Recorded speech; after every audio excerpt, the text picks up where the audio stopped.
এই যে ছোট মেয়ে, তুমি বড়দের সব কথার মধ্যে কেন থাকো বলো তো? তুমি যে কি বলছো সেটা তো নিজেও বুঝতে পারছো না।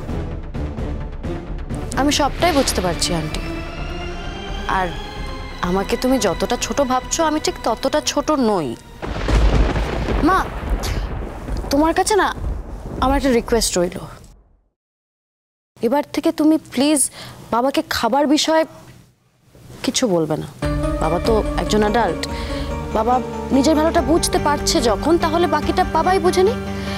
আর তাছাড়া ঠাম্মি আছে তো, ঠাম্মি যখন কিছু বলছে না তাহলে তুমি এত মাথা ঘামাচ্ছ কেন? নিজের মাই কিছু বলছে না, তোমার তো অন্য কাজ আছে, তুমি সেই কাজটা গিয়ে করো। ঠিকই বলেছিস, আমি বা কেন এত মাথা ঘামাচ্ছি? আসলে অভ্যেস হয়ে গেছে তো, সেই জন্য। দেখলি না, অনুশ্রীও ঋত্বিককে মিষ্টিটা খেতে দিল না, কারণ সব স্ত্রীরাই স্বামীর ভালো চায়। আমিও চাই। এত বছর ধরে সংসার করছি, ভালো মন্দ সবকিছু আমিই দেখে এসেছি, অভ্যেস হয়ে গেছে। একটা কাজে ঢুকে গেছি বলেই অভ্যেস থেকে তো আর বেরোতে পারছি না। আমি ভেবেছিলাম কি এত বছর ধরে সংসার করেছি, সবার একটা করে অভ্যেস গড়ে দিয়েছি, সেই অভ্যেস মতোই সবাই চলবে। আমি কাজে ঢুকেছি বলে যে তোর বাবা একটা করে অভ্যেস রোজ নিয়ম করে সরিয়ে দেবে, তা কি করে বুঝবো বললাম? আর সবাই আমাকে দোষ দিচ্ছে আমি নাকি থাকি না, আমি নাকি কিছু করি না। আরে বাবা, থাকি না তো কি হয়েছে? আমি যেরকম বলে যাই সীমা সেরকমই রান্না করে, সেই অনুযায়ী খেতে দেয়। তোর বাবা সেগুলোই খান। তাহলে আমার না থাকার জন্য কি অসুবিধা হলো? আমি যেরকম পরিচালনা করি সেরকমই তো চলি। হ্যাঁ, সামনে দাঁড়িয়ে দেখতে পাচ্ছি না, এটা সব থেকে বড় দোষ হয়ে গেল। এখন তো সামনে দাঁড়িয়ে মিষ্টি খাওয়ার কথা বারণ করলাম, শুনলো তোর বাবা? একটা সামান্য ব্যাপার নিয়ে একটু বেশি বাড়াবাড়ি হয়ে যাচ্ছে না? এই বাড়িতে তো তাই হয়, সামান্য ব্যাপার নিয়েই তো বাড়াবাড়ি হয়। আর হবে না, আপনি নিশ্চিন্ত থাকুন, আর কোনোদিনও হবে না। আমি কোনো ব্যাপারে আপনাদের কিছু বলতে যাব না। আর বাড়াবাড়ি তো শুধু আপনার ছেলেকে নিয়ে করি তা তো নয়, আপনাকে নিয়েও তো করি। আপনার সমস্ত কিছু নিয়েই তো আমি বারণ করি, আমি সব কিছুতে আটকাতে চাই, সেই জন্যই আপনার সঙ্গে ঝগড়া হয়, চেঁচামেচি হয়, কিন্তু আপনার ভালোর জন্য করি। আপনারা যখন এত বুঝে গেছেন নিজেদের ভালোর সম্বন্ধে, এত কিছু জেনে গেছেন, তখন আর বলবো না? কি দরকার আমার? আপনারা যেটা ভালো মনে করবেন সেটাই করবেন। তবে একটা কথা, এই যে আপনাদের সঙ্গে আপনাদের সামনে দাঁড়িয়ে যারা ইন্ধন যোগাচ্ছে, যখন বিপদে পড়বেন তারা সবাই থাকবে তো?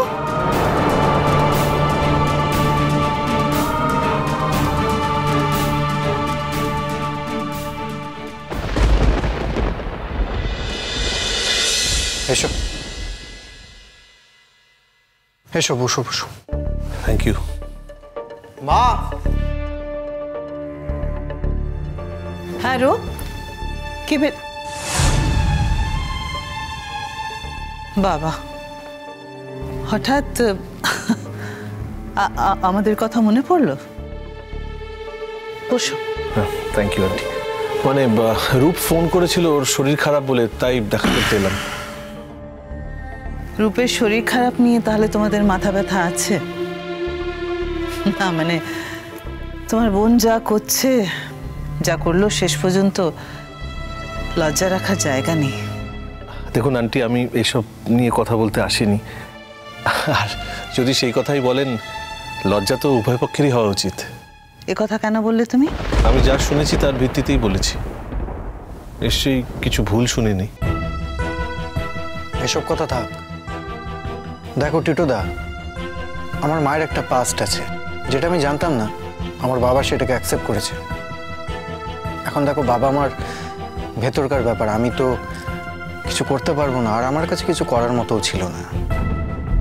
এই কয়েকদিন আগে তোতা আমাদের বাড়িতে এসেছিল আসমানের হয়ে দরবার করতে, কিন্তু আমি যখন তোতার কাছে সরি বলে ওকে আবার কাছে টেনে নিতে চেয়েছিলাম, ও কিন্তু আমাকে খুব বাজেভাবে অপমান করলো। ইভেন ওই ছেলেটি আসমান, ও অপমান করলো যাকে। তবে যাই বলো না কেন টিটুদা, আমি জন্ম থেকে যাকে কোনোদিনও সামনে থেকে দেখিনি, যাকে চিনি না, তাকে তো দাদা হিসাবে আমি মানতে পারবো না। এমন মূর্খামি করার ছেলে আমি নই। আসমান, তুমি কাটতে শুরু করে দিয়েছো? শোনো না, বাড়িতে তো বিয়ে, আমি না কদিন একেবারেই আসতে পারবো না। মানে একেবারে আসতে পারবো না মানে আমি চেষ্টা করবো মাঝে মাঝে আসার, কিন্তু আমি বেশিক্ষণ থাকতে পারবো না, বুঝতে পেরেছো তো? হ্যাঁ, তোমাকে একাই সামলাতে হবে।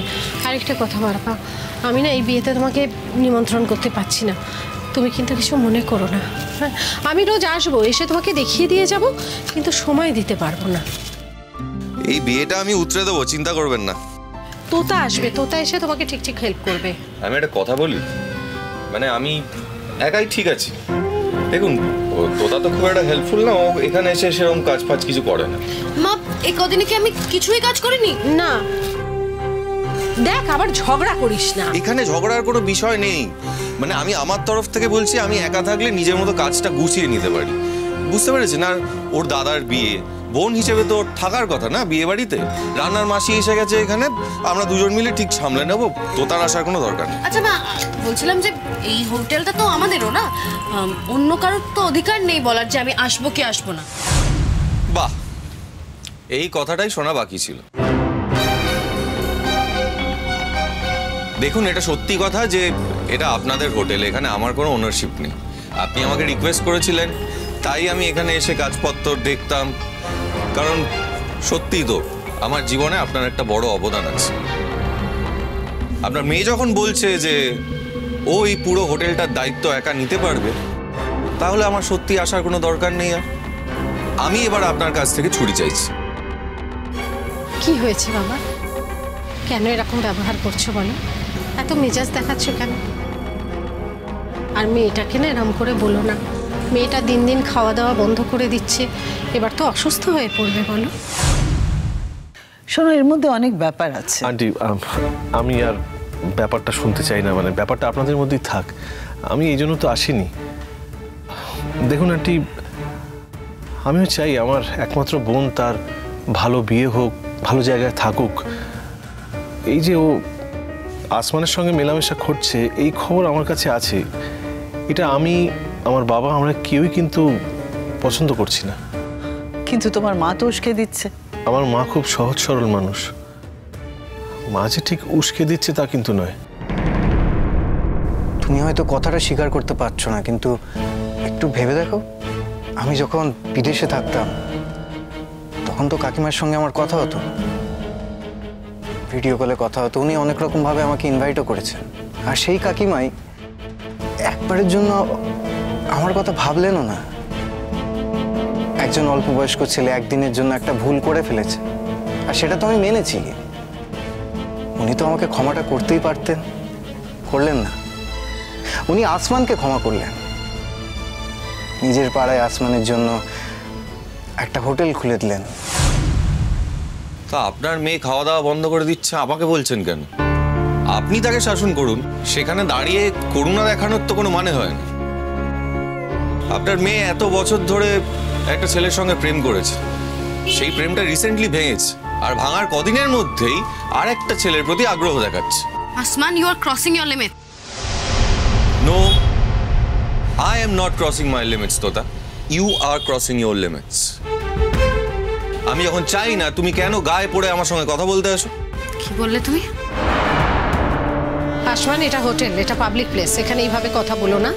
আর তুমি তোতা সম্বন্ধে যে ধরনের কথা বলছো, এটা তোতা ডিজার্ভ করে না। আমাদের মতো ছেলেদের কাছ থেকে আর এর থেকে বেশি কি এক্সপেক্ট করেন ম্যাডাম? আমরা তো ওরকম আর গুছিয়ে সাজিয়ে কথা বলতে পারি না। আমাদের মনে যেটা আসে সেটা আমরা বলে দিই, আমি সেটাই করেছি। এবার সেটা যদি আপনাদের হার্ট করে থাকে তাহলে আই এম সরি। তবে একটা কথা আমি পরিষ্কার জানিয়ে দিচ্ছি, আপনাদের বাড়িতে এখন বিয়ে চলছে, তাই আপনি আসতে পারছেন না, তাই আমি এদিকটা সামলাচ্ছি, নয়তো আমি কিন্তু আসতাম না। বিয়ের সব কাজকর্ম মিটে গেলে আমি কিন্তু আর আসবো না। এই হোটেল চালানোটা আমার কাজ নয়। জল থই থই ভালোবাসা।